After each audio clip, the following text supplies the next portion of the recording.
là, comme Jésus marchait le long de la mer de Galilée, il vit deux frères, Simon appelé Pierre et son frère André, qui jetaient leurs filets dans la mer, car c'étaient des pêcheurs.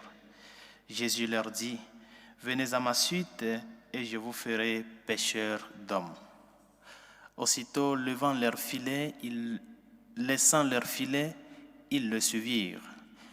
De là, il avança et il vit deux autres frères, Jacques, fils de Zébédée, et son frère Jean, qui étaient dans la barque avec leur père en train de réparer leurs filets. Il les appela aussitôt, laissant la barque et leur père, ils le suivirent. Acclamons la parole de Dieu. Louange à toi, Seigneur Jésus.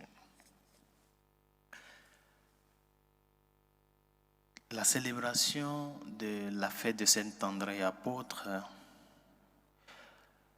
nous amène en premier lieu à valoriser ou bien à reconnaître la dimension communautaire de la foi.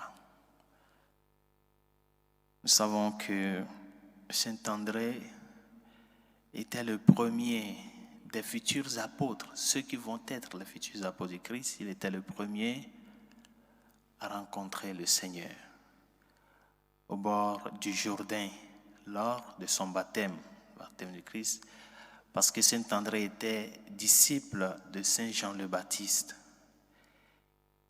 Et c'est au cours du baptême du Christ,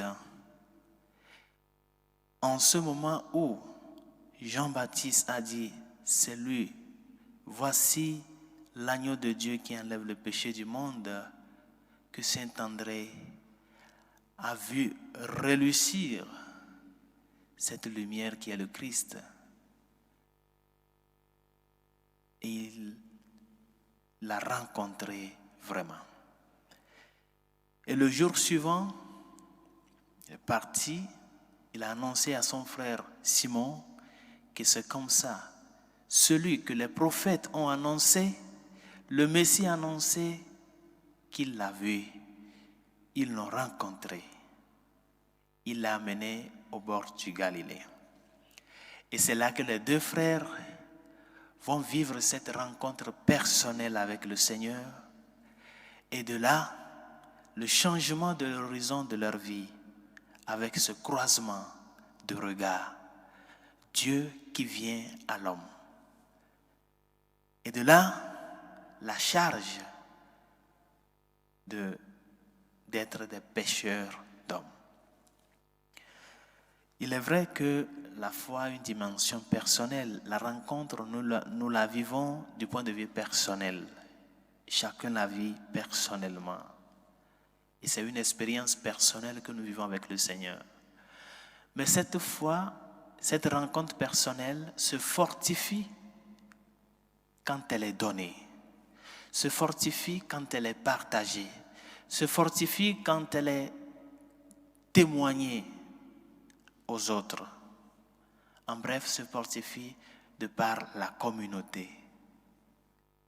Par conséquent, nous ne pouvons pas seulement nous focaliser sur la réalité personnelle de notre rencontre avec le Seigneur en oubliant qu'il y a d'autres frères à côté qui aussi ont besoin de cette lumière du Christ.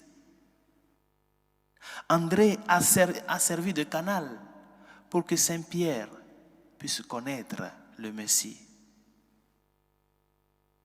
Et bien sûr que, étant André celui qui a montré Jésus à Simon, la pédagogie divine a fait de Simon Pierre. Par conséquent, celui sur qui le Seigneur aura à bâtir son Église, l'œuvre de la rédemption.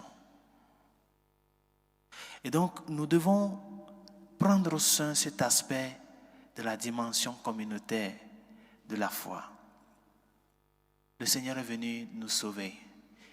Il est venu sauver toi et moi. Il est venu nous sauver tous.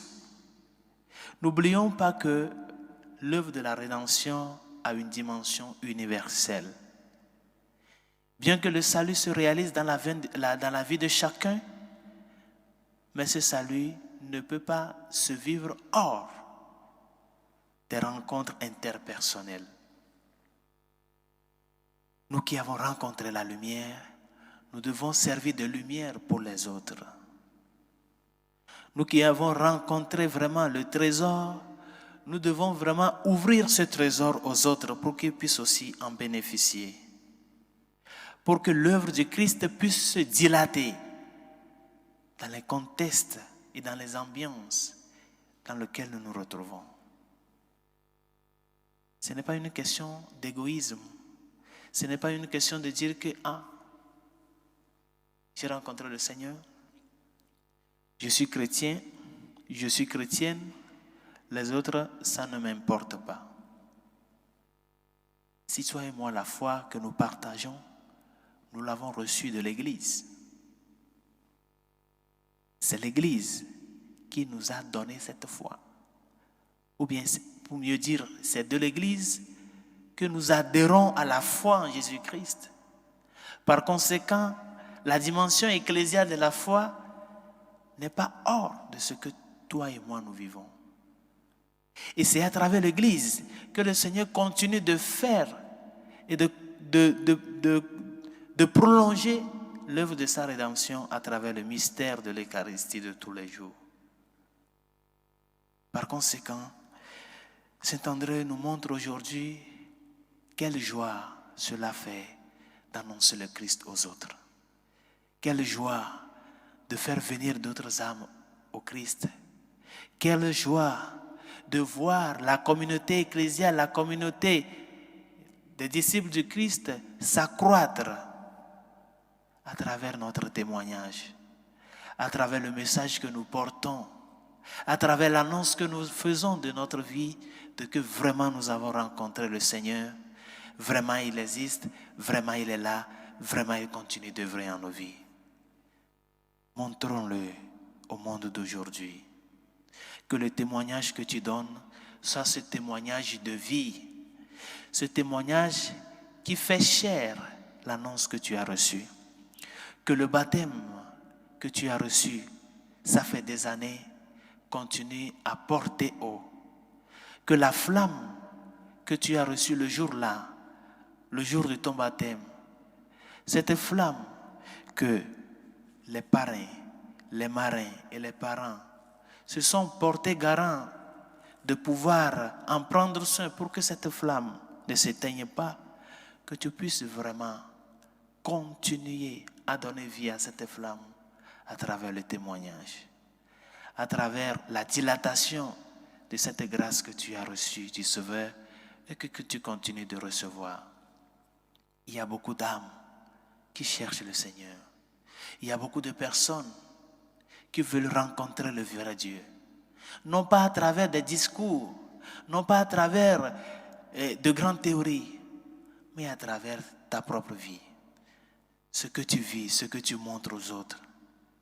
Comment tu te préoccupes pour le quotidien des gens, dans ton travail, dans ta situation matrimoniale, dans l'éducation de tes enfants, dans les relations amicales, dans les relations entre collègues. Le message que tu donnes, c'est ça qui attire. Demandons au Seigneur, par l'exemple de Saint André, d'accorder la grâce à ceux qui le cherchent, de le trouver vraiment à travers cette réalité de partage et de témoignage, et que ceux qui l'ont trouvé continuent de le chercher davantage, continuent de l'annoncer, continuent de pouvoir le faire vivre, de pouvoir faire vivre cette expérience première que nous avons vécue, de la faire nouvelle, de la faire actuelle, de la faire une expérience unique qui continue à prolonger dans notre vie de tous les jours. Que Saint André intercède